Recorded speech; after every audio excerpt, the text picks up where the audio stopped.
Welcome back to the same old groovy eggs from Jeff that you know. I'm too tired to be singing the Welcome Back Cotter song. I don't know what day this was, but it was nice and sunny and probably mid 60s, upper 60s. That winter storm did not last long, and we are back to working outside weather. And that is a good thing because I have a lot of work to do outside, and this is good weather to do it. All right, I need to fix this hoop coop. It has seen better days. This is one of the first hoop coops I ever built. It's got that coated chicken wire on it that I got from my neighbor up at the old place. And yeah, I used staples originally to connect the chicken wire to the wood frame, and that doesn't work very well. And so now I am using zip ties. Here I'm putting two zip ties together to go all the way around it. And I figured I'm going to run out of zip ties if I keep doing that. So what I'm going to start doing is drilling a hole through. You'll see that in a minute. But here is another thing. When we moved, we took all the tarps off because you don't want the tarps on when you're driving 55 miles an hour. I don't think we made it up to 55. But all the tarps were taken off and put back on. And unfortunately, I did not relay the information that the tarps need to be zip tied to the cattle panel, not to the chicken wire. The problem with zip tying it to the chicken wire is the wind catches the tarp and then it pulls the chicken wire loose from the wood frame when you're using staples. So unfortunately, a bunch of these had to be redone, and I'm still not done yet. This one also had the back support of the hoop coop collapsed in, and that was not my first attempt to fix it. The hammer didn't work, so luckily I got a bigger crowbar, and you know, you crow around with the bar enough, and I finally got it to work. Normally, I would have two fencing staples that go on that connect the cattle panel to the frame. I don't have any of those. I got zip ties, and I'm not a big fan of staples anymore. So I'm just using the zip ties. I know they probably won't last forever, but we'll see if they last longer than the staples did. Doing the staples would be quicker than what you are about to witness here, but the staples have to be redone all the time. So this time I am using a lot more zip ties. All right, here we go. Instead of staples, using zip ties. I dare somebody to count how many zip ties I use over the course of this video, because I bet there's a lot of them. I have a bunch of 7-inch zip ties, and I don't have a lot of the 11-inch zip ties. So by drilling a hole, I can use the 7-inch zip ties, which are cheaper, and I have a lot more of them. So that's why I'm going ahead and drilling holes through the wood frame there, so that I can use fewer zip ties and use the smaller ones. I really like this coated chicken wire.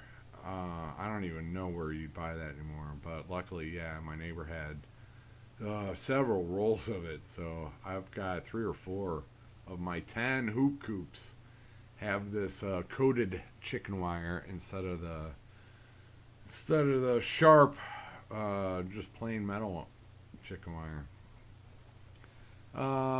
Yeah, drilling some more holes so I can secure the chicken wire with the zip tie to the door. This one notoriously.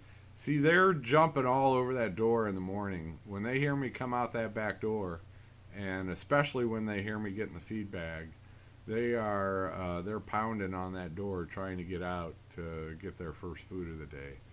So the front of the coop and the front door especially, I mean they'll fly off from the roost and try to push the door out. They're kind of funny. But yeah, it's just a time-consuming, monotonous work, and it had to be done. Um, and yeah, I just there's so much of it. This was over the course of 2 days. Yeah, I'm wearing a different shirt here in a minute. Yep, there we go. Next day. I don't know. I think I spent 3 hours the first day, and then at least 2 or 3 hours on the second day, getting this coop rebuilt and back into operation. Um, Here I'm doing the back side of it, and I like connecting all the way up the back support because the chickens, they can get lodged between the chicken wire and the back support. So if you connect the chicken wire to the wood there, they're not gonna try to squeeze behind it. And yeah, a lot of little ankle biters in there, so I can't leave too big of a gap between the zip ties because ankle biters figure out a way to get out when they want to get out. So, yeah. how many how many zip ties am I up to yet? Have we hit 100? Probably not. Maybe 10 per side. I don't know. Another thing I learned is wait and put the roosting bars up until after you do all the repair work, and then you don't have to duck underneath them all the time. But I wasn't smart enough that day. I need to get more sleep so my brain works better. But yeah, I did the back side. Now I'm going down this other side and making sure there's no gaps in there. If a raccoon or a possum were to get past the electric fencing, it does not hurt to have a secure coop. These are not Fort Knox. They could play around with it. Back is dead. So are my legs, so are my shoulders, so are my hands. I think that's it. Yeah, that was a great bit of wisdom, huh? I'm tired. I'm tired all day, every day. Too much pain.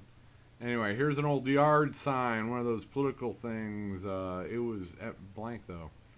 But it's waterproof, so I can put that on the back of a nesting box to keep the rain from getting my eggs wet. You don't want wet eggs. And yep, time to secure the tarps to the cattle panel. Do not zip tie the tarp to the chicken wire because it'll pull it out if you're using staples. I'm not using staples anymore, so I don't know if that matters as much anymore. But yes, connecting the zip ties to the cattle panel, and it also helps prevent the tarp from rubbing up against anything and wearing holes in it. And but yeah, these tarps don't last forever. Bob is trying to hint that it's dinner time. Is it dinner time, Bob? That's all right. Go away, Bob. Yeah, we're getting close to finishing up the repairs on this hoop coop. I've done this with several hoop coops already. I'm not done yet. I think I've got 2 or 3 more that really need an overhaul like I did on this one. I know the fraternity boys flock, that coop needs to be redone. And now I'm just putting a nesting box there. I've got an old milk crate that I cut out one side. And oh yeah, one more thing left: the latch, the hook and eye latch to keep them locked up and cooped up when I need to. And this coop, I have 10 hoop coops. I have 10 hoop coops, all very, very, very similar. And this is the one that's furthest away from the house. And now, well, yeah, the latch worked. Yay! I've got 2 nesting bars, 2 roosting bars. I can put more roosting bars in there. And in fact, I already put another roosting bar in there. But usually I've got at least 2. I almost always have 3, sometimes 4. There's a couple nesting boxes. You don't need a ton of nesting boxes. All the hens are going to lay in the same nesting box. I do have room for more nesting boxes on the other side.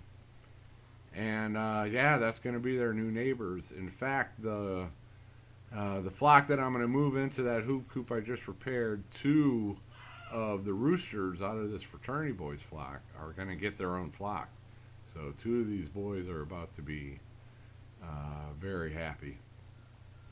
All right, that is it for this video of me rebuilding one of my hoop coops to get it back in action because I need it. I've got ankle biters that need to graduate, and we'll be watching that over the next few videos.